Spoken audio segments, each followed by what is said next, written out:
O pecado, de muitas formas diferentes, pode parecer atrativo e interessante, mas não se iluda. O pecado traz em si graves consequências para nós. Consequências tais como condenação judicial por ter pecado contra a lei de Deus, escravidão e serviço ao próprio pecado, bem como a Satanás e aos desejos carnais. Separa você da sua verdadeira família e ainda atrai sobre a sua vida a ira de Deus. Sim, embora Deus seja amor, ele se ira contra o pecado. É comum ouvirmos a frase: Deus ama o pecador, porém odeia o pecado. Mas a Bíblia, através do sangue de Jesus, apresenta solução para todos esses problemas que nós abrimos por meio do pecado. Você conhece cada uma dessas soluções? A graça e a paz, pessoal, aqui é o pastor Wenderson, bem-vindo ao Teologia em Tela. Não se esqueça de se inscrever no nosso canal para que você possa sempre receber conteúdos de cunho teológico. Hoje eu vou trazer um comentário muito interessante sobre como Deus perdoa os nossos pecados. Os tópicos principais relacionados a esse vídeo eu tenho extraído do livro A Cruz de Cristo, do John Stott. Inclusive tenho aqui e vou deixar um link na descrição sobre este livro, que é um clássico da literatura cristã, caso você queira adquirir. Então não deixe de conferir aí embaixo na descrição do vídeo o link para que você possa adquirir A Cruz de Cristo de John Stott. Agora, colocando em tela o assunto do nosso vídeo, vamos começar com a questão judicial.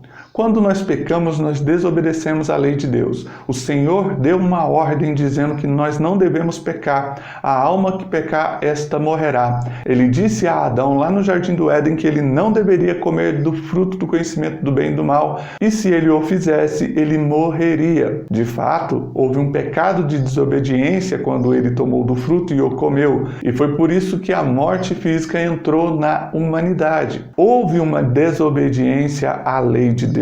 Considerando o Antigo Testamento, a lei de Moisés aponta uma série de pecados que, uma vez cometidos, deveriam ser punidos com a pena capital, ou seja, com a morte, mostrando ali que havia uma relação de desobediência judicial às leis de Deus. E a solução que o sangue de Jesus nos traz para este problema é que o sangue de Jesus nos justifica de todo pecado, nos justifica perante a lei de Deus. Sim, quando eu uso a palavra justificação no Novo Testamento, eu estou reportando aos tribunais judiciais, eu estou reportando a ideia de existir um juiz, um acusador, um advogado e um réu. Fica simples o entendimento quando você entende que Deus é o juiz. Deus é quem decide o nosso destino eterno. Ele que vai dizer se você vai ao céu ou ao inferno.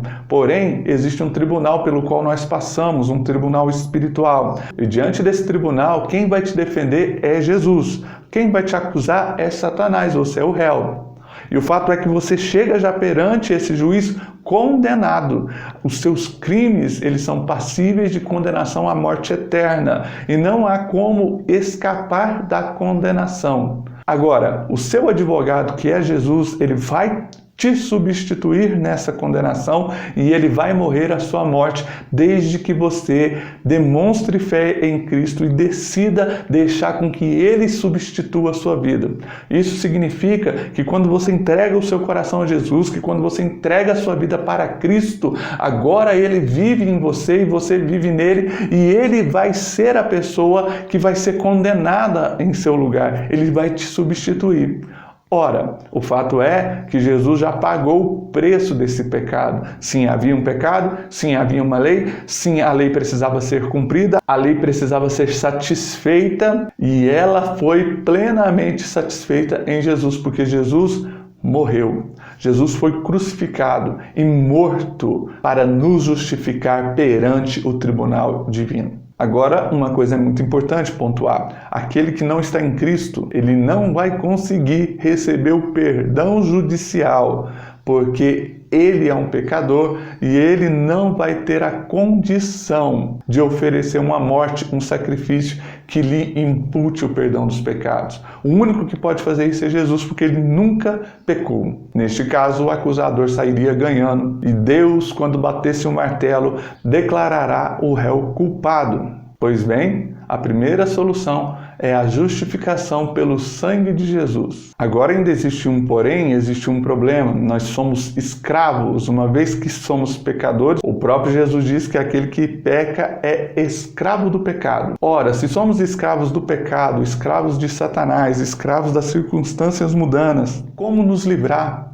E é aqui que nós somos apresentados à solução do nosso segundo problema que foi levantado, a redenção dos nossos pecados pelo sangue de Jesus. Essa palavra redenção estava associada ao comércio naquele tempo, em especial ao comércio de escravos. Muitas vezes o escravo poderia ter fugido e o dono o resgatava ou o comprava de volta, ou até mesmo uma compra para a liberdade da pessoa que havia sido escravizada. No Antigo Testamento nós temos o livro do profeta Oséias, por exemplo, onde ele é instruído a redimir a sua esposa, a comprar de volta a sua esposa, até mesmo para ilustrar aquilo que Deus estava fazendo a favor do seu povo, comprando-os de volta, trazendo-os de volta. Pois bem, o sangue de Jesus é o preço que foi pago para a nossa redenção.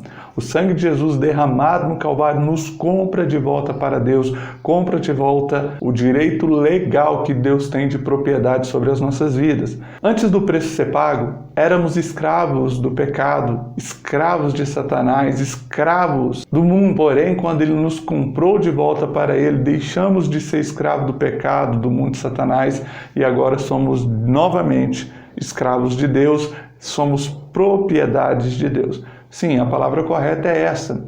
Nós deixamos de ser escravo do mundo para sermos escravos de Cristo. E você precisa entender que você foi comprado de volta para Deus e agora é povo de propriedade exclusiva de Deus. Deus é o seu dono, Deus é aquele que tem o direito sobre a sua vida, o direito de posse. Quando isso acontece, você passa a pertencer a Deus duas vezes. Primeiro, porque fomos criados à sua imagem e semelhança, e segundo, porque Ele nos comprou de volta para Ele. O terceiro problema apresentado é que você foi separado da sua verdadeira família. Estou usando a expressão verdadeira família para fazer alusão à sua família celestial. Sim, nós pertencemos à família de Deus. Deus é Pai e nós somos todos irmãos através do sangue de Jesus. Uma vez que nós pecamos, nós somos afastados da família, nós somos afastados da presença de Deus, nós perdemos o vínculo, nós perdemos o direito à herança, nós perdemos o direito de estarmos juntamente com Deus e com a nossa verdadeira família, a nossa verdadeira família celestial. E a solução para este problema é a reconciliação. Sim, essa é a palavra. Você já deve ter ouvido notícia de um pai e um filho, por exemplo, que ficaram anos sem conversar. E então, em um determinado momento, eles se reconciliaram, eles se perdoaram. Casais que se separaram e vieram a reatar, eles se perdoaram, eles reconciliaram. A Bíblia declara que Jesus Cristo, por meio do seu sangue, nos reconciliou com Deus, nos reconciliou à família espiritual. Todos somos irmãos e temos um só Pai, o nosso Deus Pai Todo-Poderoso. Por último, temos o problema da ira divina contra o pecado. Esse aspecto tem a ver com a ligação religiosa que nós temos com Deus. Aquele que recebe o perdão do pecado, ele pode experimentar o amor de Deus. Aquele que permanece nos seus pecados, em algum momento vai acabar recebendo sobre a sua vida a ira de Deus. A ira de Deus se levanta contra todo tipo de pecado. E é por isso que nós precisamos da propiciação. A propiciação significa trazer a paz de Deus sobre as nossas vidas.